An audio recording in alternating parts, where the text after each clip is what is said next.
Hello and welcome to Beat 'em Up Wrestling. We are reviewing the March 25th, 2020 episode of AEW Dynamite Yep. from the Daily Plaza in Jacksonville. I always forget what it's called, right? Yeah. So it was another no fans. This time, no show. wrestlers either on the sides because new ordinance have kind of came out. So a lot of more stay in place ordinances came out since everything happened. So that's why we kind of look like So I feel like there might not be tag team matches then.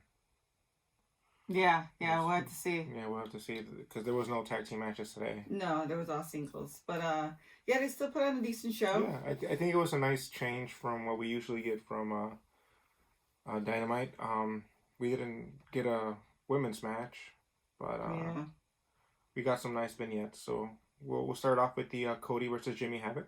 Yeah, I liked it. It was a good match. It really highlighted Jimmy Havoc. Cody did really good. I like how they talked about more how he's a grappler style wrestler. Yeah. Kenny did a good job putting Jimmy Havoc over. Well, yeah, we should say that Kenny and Cody were with Tony Schiavone on commentary, so they took turns. So during this match, Kenny was calling the shots, and Kenny, he's a character. But yeah, I like how at one point Havoc's trying to do his signature stuff, and it's kind of conflicting with Cody, and all of a sudden he changes it up and starts doing more grappling. So it was kind of cool to see them both kind of in Cody's element. But yeah, it brought out a lot of different highlights in Havoc that we've been missing a little bit from him from the main roster. So it was nice to see Cody kind of do that. I think that's kind of we just see a lot tonight was a lot of highlights from other people. But yeah, I enjoyed this match. This match was actually pretty good. I like Jimmy Havoc, so I'm kind of a Jimmy Havoc fan. I think it was good to see Jimmy Havoc other than in a hardcore match, so you kind of see some of the technical stuff. Exactly.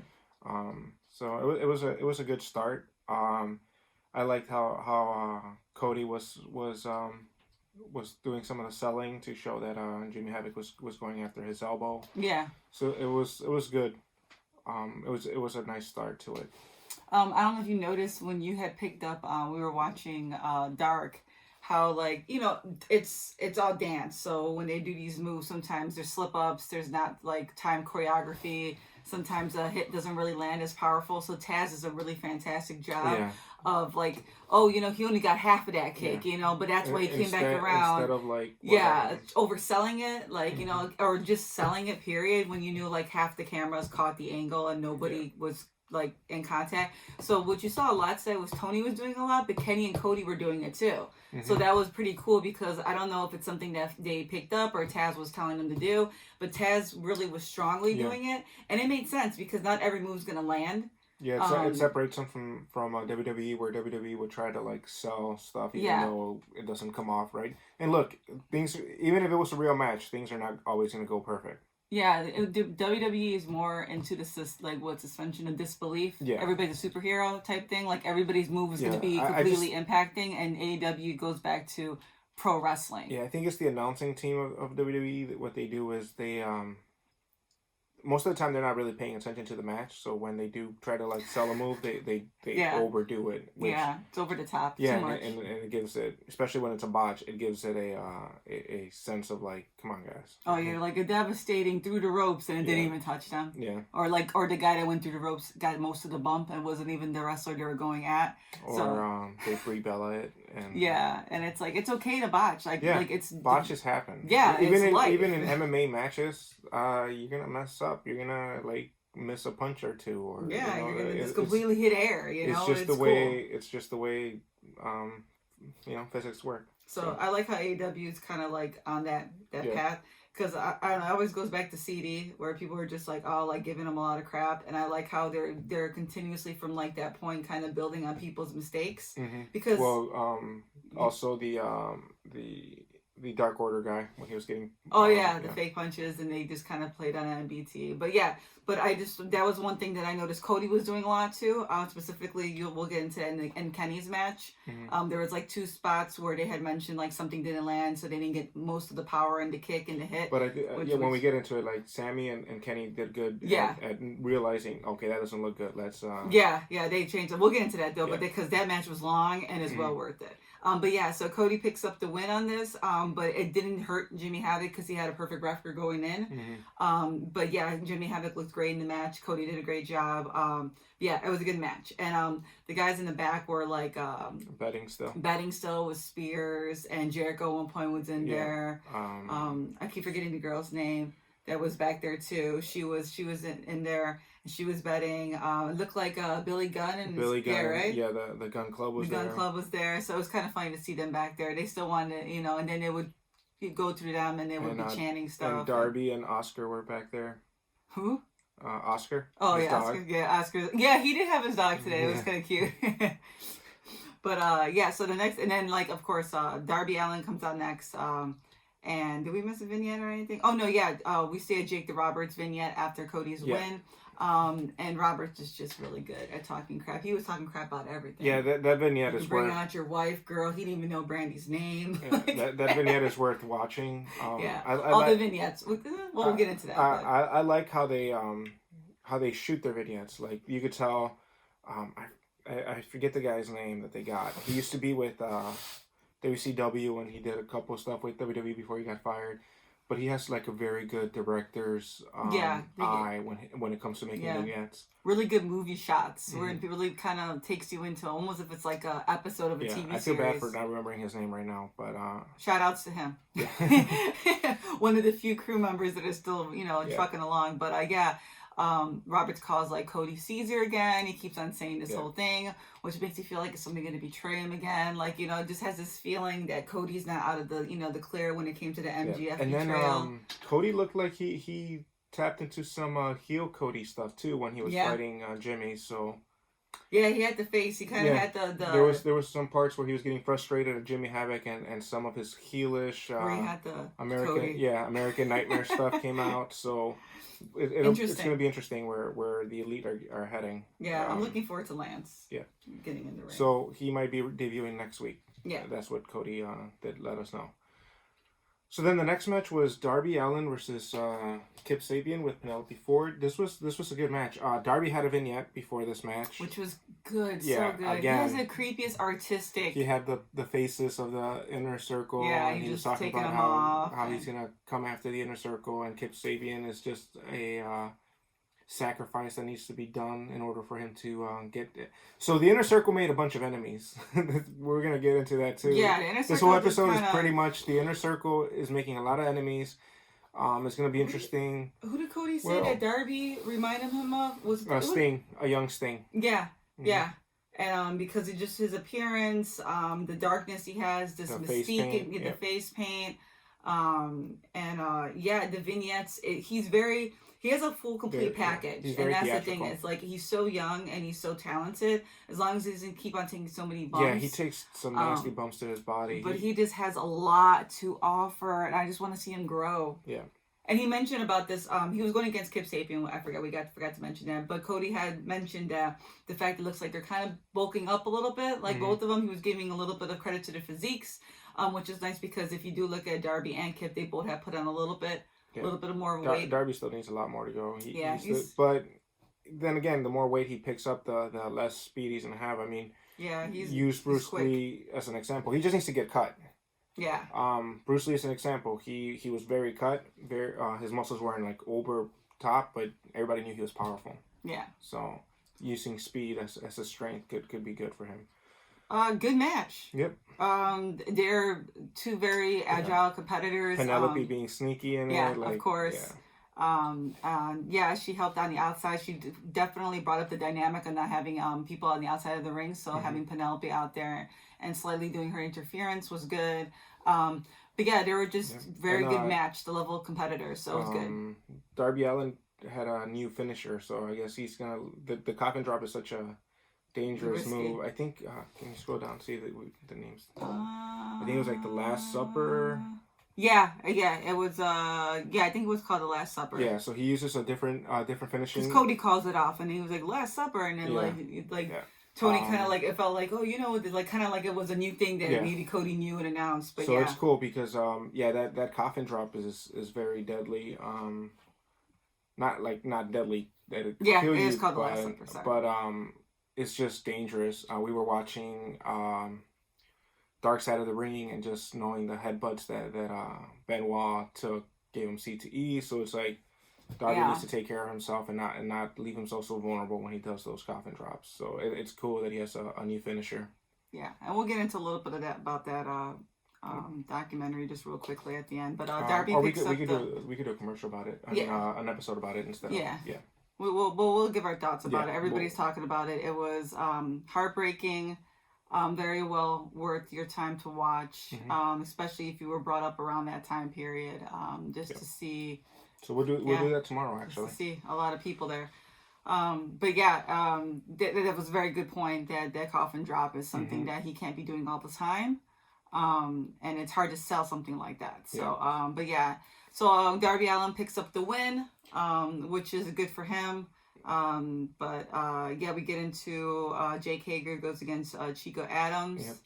It was a squash match. Yeah, it was a squash match. But if you guys know that Tony Khan had come out and said that he was giving a lot of local indie talent some jobs. So we might be seeing a couple of more of these. On Dark. Yeah. So and Dark was not bad at all. No, Dark was actually... the indie talent they brought out was pretty entertaining, and they really brought it to the AEW crew. So it was really, really good to see that. But Jake Hager, very squashed. He chokes him out, the big right? surprise, he does the triangle. Arm triangle, yeah.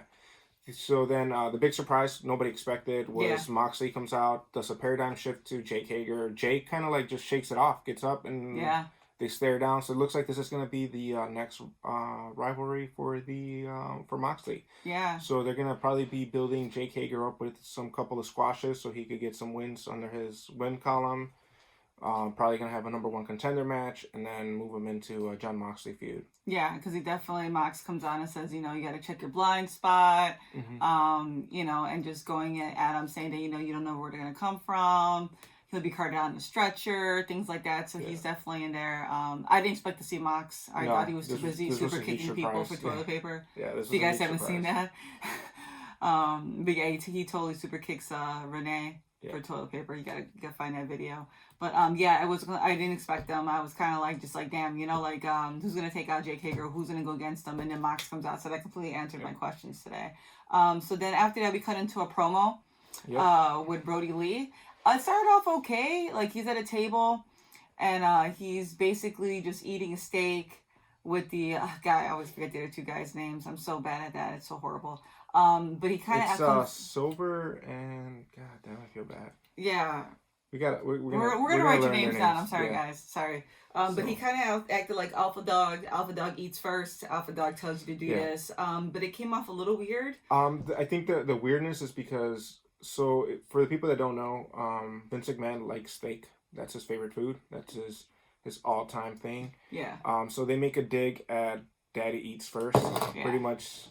He doesn't want to hear anything anybody else has to say. He's just gonna eat. And then when one of them sneezes. And then the other thing is McMahon hates sneezes. Even Stephanie has talked about it. He sees it as a sign of weakness, as a sense of you can't control your body. So in the vignette, when somebody tries to eat, Brody Lee wearing a suit. I don't know if you noticed. It looked very Vince McMahon-ish. Very. I mean, it was even blue, wasn't it? And that's the color he always wears. He stops one of the Inner Circle guys from eating and says, "No, you don't get to eat until I eat." Yeah. So it's a dig at McMahon. When he gets up real quick, he kind of boxes his shoulders, and I'm just like. Yeah, and then they sit down, and he starts saying you got to get your boy in line. And then the next Dark Order guy sneezes, and Brody Lee gets angry about the sneeze. Yeah, he's about to lose it. Tells him to go out, and then he goes back to eating his steak. Yeah, he woosahs back into his steak. I think the way that Brody Lee decided to work this cult leader Inner Circle thing is a dig at McMahon. To be fair, last week it was you're not the first old man to not believe in me. What you said to CD. And this one was just little jabs about McMahon not liking sneezes and loving steak. I mean, to be truthful, anybody coming from WWE right now is going to have a jab toward him. I mean, Mox had it, Brody Lee had it, and we'll get into the back and forth promo between Matt and Jericho, who also had a dig. God, that promo was amazing too. So, but that dig at Matt was also a dig at creative when it comes to WWE. So we'll get into that. It's a recurring, but you know what though? It's no longer the fans doing these digs, which is what people were complaining to AEW, WWE fans. They complain a lot about the Cody doing it and stuff, but it's like these guys were hindered. Their creativity was literally hindered, so let them vent. I mean, it's the same thing when it comes to anybody not liking their job or a past job. You always vent to people who understand you, so the fans who understand you... And we've all had that shitty boss that stops you from expressing your creativity, so you vent. So so Brody Lee comes out and he looks like a monster. He just destroys QT Marshall. I know, and QT I feel bad because like he has some decent matches with Dustin on Dark. So to see him come from having that good match with Dustin, he's a big guy, man. He's a big guy. I wonder what they're gonna do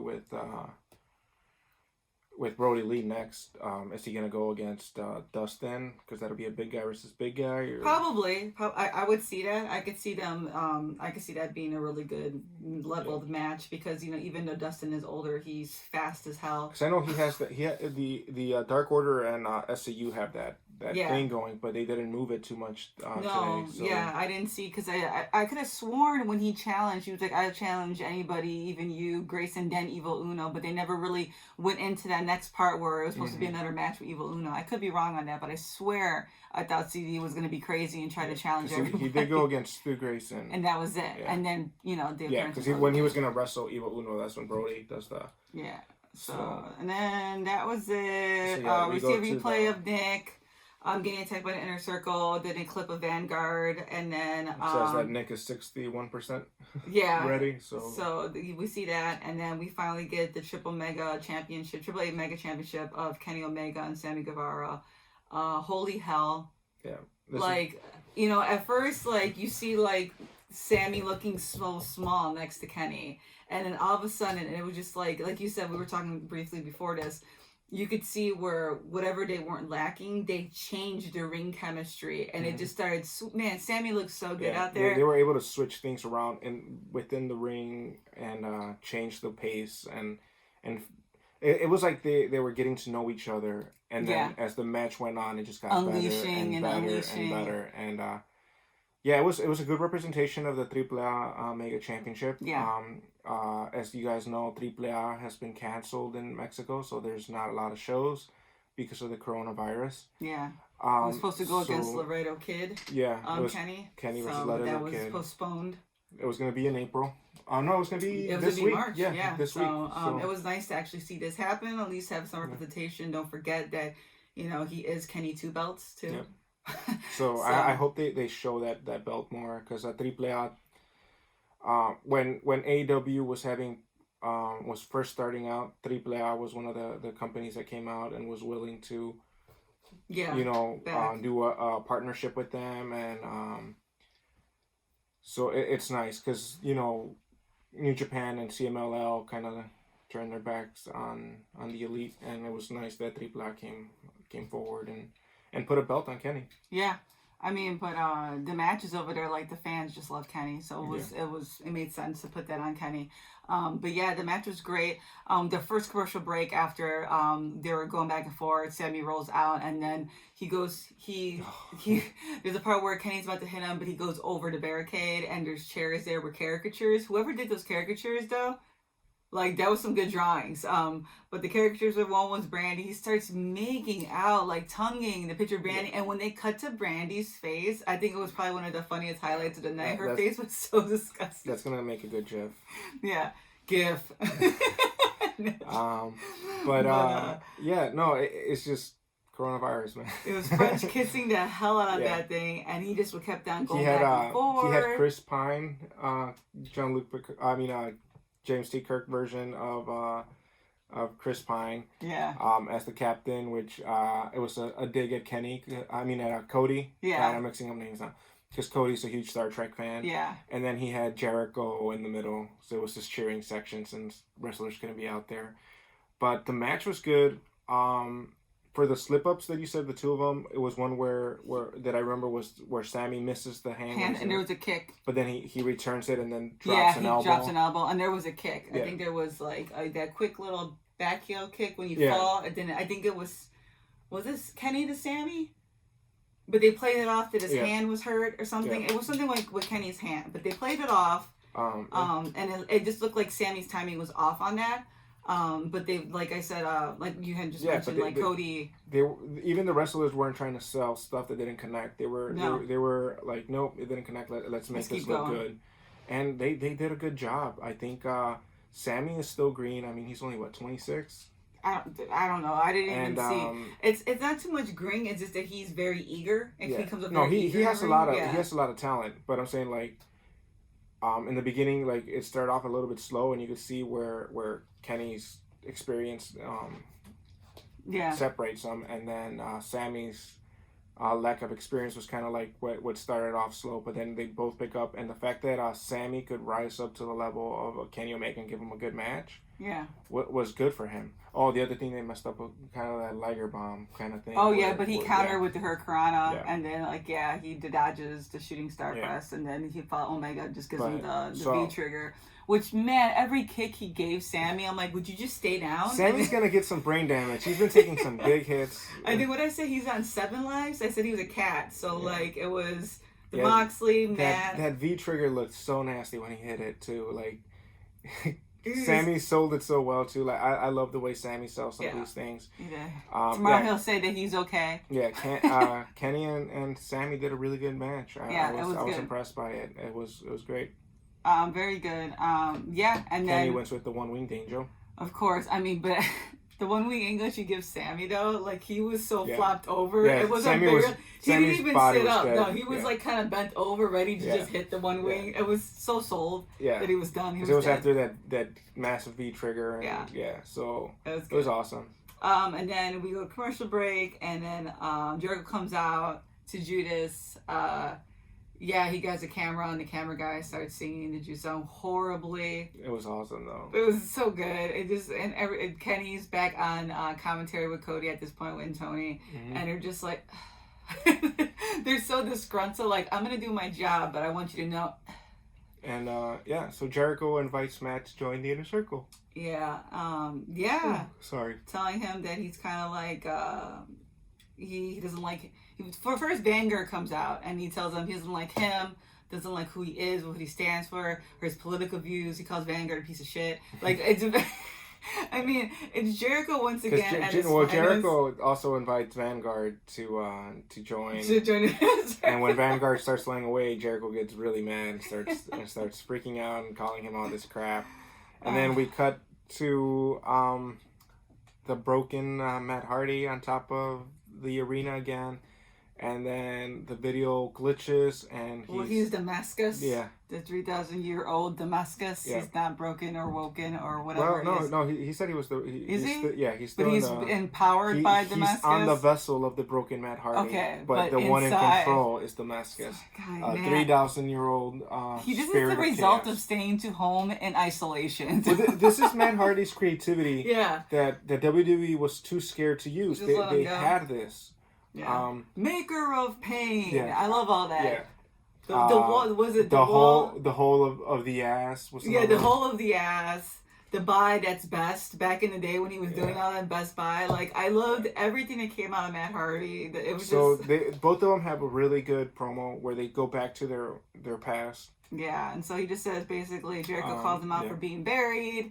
That you're too old. Yeah. All he sees is the old Matt Hardy. The one that no one really liked, the brother that wasn't good enough. He said he was in the shadows of Jeff. Yeah. So and then he was in the shadow of Bad Creative. And now he's in the shadow of Le Champion. They talk a little bit about their past history. They've been knowing each other for 25 years. Yeah. So he extends one more time an invitation to Matt Hardy.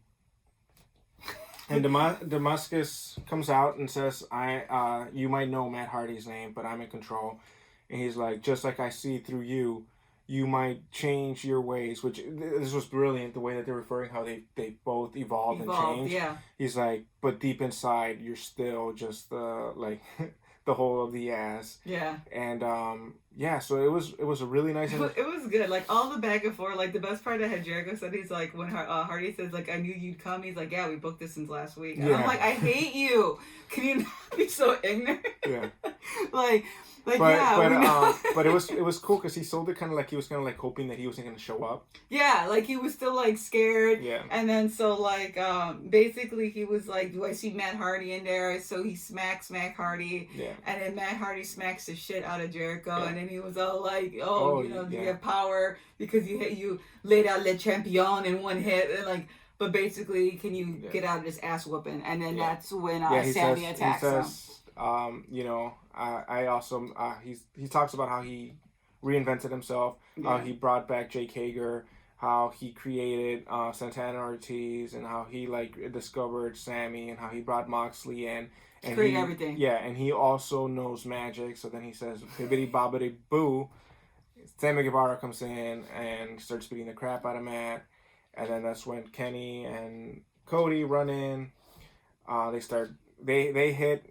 You could see Kenny's hand is really bothering him because the first chair shot was kind of like a little. It slipped off his casted hand, and then he had to go back and hit Sammy again. Who was already at that point kind of like waiting for it. Yeah. Kind of tell Sammy's like. And then so Jericho and Sammy get out of the ring. Yeah. Matt gets up, tells Cody and Kenny to stay back, and then he does the delete. And every time he does the delete, fire starts shooting out, and Sammy and Jericho. At one point, they had a shouting match though, where he was like, "Are you with the Elite?" He's like, "Elite, no, Elite," and then like you know how it's like Jericho's signature yelling voice. And and at that point too, also Jericho says he banned all the fans, so that's why there's no fans there. Yeah, even though Cody addressed the reason why. Yeah. So, I mean, it's classic Jericho. Yeah. What was so good about this promo, sorry, I didn't mean to cut you off. What was so good about it, it's once again, it goes to show scripted versus organic. They didn't need any fans in the ring. They didn't need anybody else. It was just them talking off each other, kind of knowing where they were going to go with the conversation, feeling each other out and improvising. Because you could totally tell at some points where they were like coming up with some stuff. Mm-hmm. But once again, for all the kids in the back, if I was a young wrestler, I don't know, I would just kind of be in awe watching these two go up there and cut this promo. Like, even if I was Cody and Kenny, kind of like, man, like, you know what I mean? These are two legends, you know? They've been around the business for God knows how long, and it was entertaining. It was entertaining to see a little spark as they're getting older, the little bit of the youth in them, because there's parts where it's like, man, you really wish they were like younger again in AEW, because they would have just been phenomenal. Yeah. So like, yeah, it was good. It ended on a good note. But yeah, definitely check out today. It did suck a little. For me, it looks like a little bit. I wish there wasn't such. Everything's getting shut down. I would have loved to have the wrestlers on the side of the ring. I thought the heckling was cool from last week. But yeah, the performances, the talent, everybody just was. And Brandy at the mic announcing. I'm getting kind of used to that. I know, but still miss Justin Roberts. Yeah. But yeah, it was good. That's about it, right? Yeah, that was the end of it. That's about it. Announcement. So you guys need to subscribe. You guys need to share. Subscribe, and on the bottom of our video this week, we will have a Google link. And what that link will be for is that we're going to give away a t-shirt of the wrestler of your choosing from Pro Wrestling Tees, AEW wrestler. Well, as long... You want to do it AEW? Yeah, we'll do AEW. Or you want to do whatever wrestler is in Pro Wrestling? New Japan Pro Wrestling, independent wrestler, whatever legend, whatever. As long as it's Pro in Pro Wrestling Tees. We want to support them, and we'll donate up a little bit for the guys that are there too. But yeah, definitely fill it out. But you have to subscribe. You'll see it has like 3 things, but we need to hit 75 subscribers. Once we reach 75 subscribers, we will pick one subscriber at random. Yes. We will get in contact with you on the form. We'll have an an email so we could get your size and the wrestler of your choice. Yep, and mailed out to you. And your address so it could be mailed out to you. If we go over 75 and we get close to 100, we might pick out 2 people. We'll just see how we're feeling. We're kind of cooped up and we're feeling like we want to give away some stuff. So yeah, but for sure 75. For sure 75. For sure somebody will win. And just take care of yourself, everybody. Stay kind. Be extra kind. If you were kind yesterday, be kinder today. And be kinder tomorrow. Just thank everybody that you come in contact with that's out there working the front lines, our essential workers. Thanks to the talent AEW. Everybody take care. Same thing for all the wrestlers and independents. Please hang in there. Take care, everybody. Wash those hands. Peace out. Goodbye.